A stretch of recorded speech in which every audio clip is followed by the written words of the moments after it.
Are you a terrorizing Tanya or a timid Tony? Find out today how to safely tow your friends and family on today's video.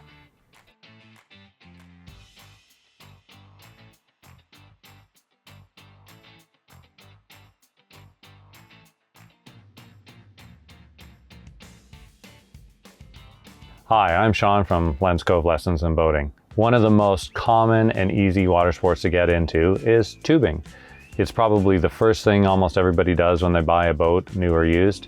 And it's something that's very easy for everybody to do because you can do it with really young kids or older people or people who want to have an exciting ride. And you can do multiple tubes, or you can do slow, steady riding, or you can do fast and furious. We see a lot of people who tow tubes on the lake, and some of them are doing it very unsafely or doing it that reduces the enjoyment of the rider. So in today's video, we're going to cover the line placement on the boat and the length of the line. We're going to go over different tube styles and what might work well for different people. We're going to talk about things that make tubing a little more fun, and then we're going to talk about safety. If you like today's video, make sure you throttle that like button, subscribe to get on board for more of these type of videos. One of the first things you're going to want to do is buy a good tube. And tubes come in all shapes and sizes. You can get tubes for one rider that you sit in, the traditional inner tube style, and you can get one rider tubes which are more lay-on style. And it's usually the more sit-in or sit-on style tube is going to make the passengers and riders feel more safe and secure. So we often see that when you have young kids and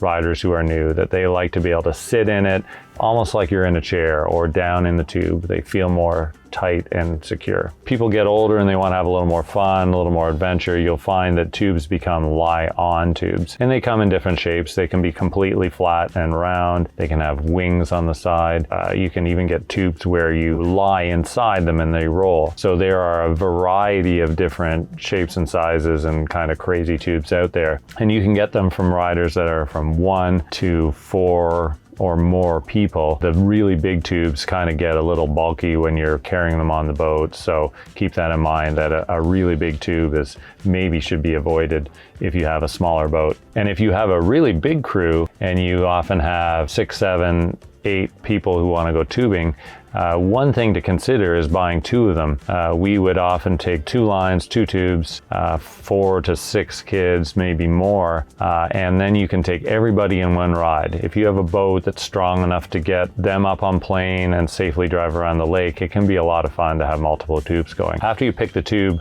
or tubes, you're going to want to pick a line, and a good tube line. Don't just buy any line from a regular hardware store. You're going to want a good tube line which is floating so that you don't get it wrapped around your propeller. You're going to want one that's strong enough. You can get them in 2, 4, or 6 rider tube strengths, and you're going to want to make sure that it's got a good eye on the end so that you can quickly and easily attach it to the tube and attach it to the boat. They're not that expensive, and it definitely makes life easier. Once you have the tube and you've got the boat and you've got the line, out on the lake we go. And we're going to want to make sure that we attach our line in a place on the boat that is safe and secure.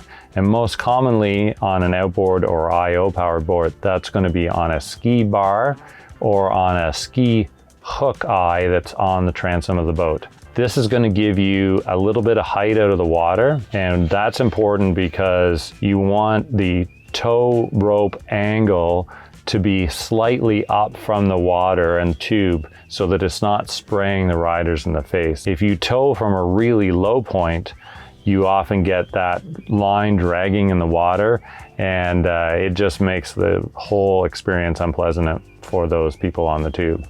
Try to avoid towing from wakeboard towers. Almost every boat manufacturer will put that it is not recommended and it voids the warranty from towing from the wakeboard tower. It's a lot of stress when a tube flips and jolts the tower, puts undue stress on the attachment points to the boat. And the other thing that's true as well is that if you do end up towing people a little faster and you go around a corner and their speed accelerates, if they get a little bit of air under their tube and you're pulling from a high point like a tower, they can actually float above the water almost like a small airplane and could get quite badly injured if it flips over on them. So avoid tower towing. Once you have it attached to the boat and you're ready to go, make sure they're wearing PFDs. Everybody who's riding on the tube needs to be wearing a life jacket at all times. And now you're going to want to make sure you pick a safe, quiet area on the lake for your tubing. Ideally, you're out of a main channel,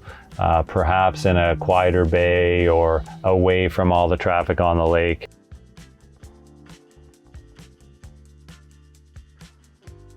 One of the things that's most dangerous is drivers on the lake who don't see your tubing, and you want to make sure that you are taking responsibility for that by keeping your riders safe and in close proximity to the boat and not taking them in a path of an oncoming vessel. One of the ways to keep your riders safe is to talk to them before they get on the tube about your communication. You're going to want to show them that the thumbs up sign means go faster and that the thumbs down side means go slower. Usually a spin of their fingers is that they want to keep going or go around again.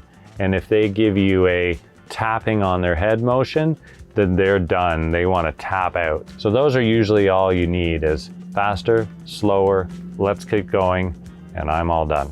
So now we're up and we're riding, and we want to make sure we're very conscious of our speed. Something that to keep in mind is typically you would tube people between 12 and the low 20 mile an hour range. That is a safe speed for young kids. It allows the boat to get up and play and allows them to have a bit of fun, but we're not going super fast. Anything above 25 to into the 30 mile an hour can really, really hurt when they wipe out, particularly as you corner tightly and they slide out from the side of the boat. Think of a moment arm, and their speed accelerates much more dramatically than the boat does. And when you come back to get the rider or riders, you're going to want to be really careful not to run over your rope. Give a good round turn and make sure you come back to them and that you shut off the engine, put down the ladder, and make sure they get in and off the boat with the engine shut off and the propeller not moving. A couple other points that will help add some enjoyment to your day is make sure when you start out, you're gonna have a full tank of fuel. Tubing actually is a very fuel heavy sport. You're pulling weight and you're not driving the boat at optimal speeds on plane, and you're often starting and stopping. So make sure you got lots of fuel. Make sure you've got water for everybody on board and towels, and then you've got sunscreen so everybody can stay safe. So hopefully after today's video, you feel a little more confident about how you pick your tube, how you pick your rope, how you attach it, and how you drive for your riders. If you want to know more about other water sports, check out this playlist here for more about wakeboarding and wake surfing. Thank you for joining us on Lens Cove Lessons in Boating for today's video. Remember to like this video and subscribe for more.